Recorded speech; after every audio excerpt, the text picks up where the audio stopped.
एक, इंसानी दिल एक पंप की तरह काम करता है जो पूरे जिस्म में खून पहुंचाता है। 2, एक सेहतमंद दिल औसतन दिन में तकरीबन 1 लाख बार धड़कता है। 3, इंसानी दिल का वजन तकरीबन 250 से 350 ग्राम तक होता है।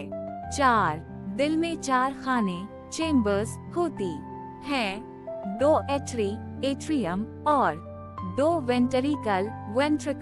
5, दिल हर मिनट में तकरीबन 5 से 6 लीटर खून जिस्म में पंप करता है।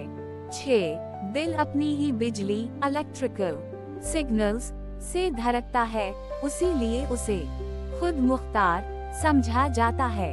7, खवातीन का दिल मर्दों के मुकाबले में आम तौर पर तेज धड़कता है।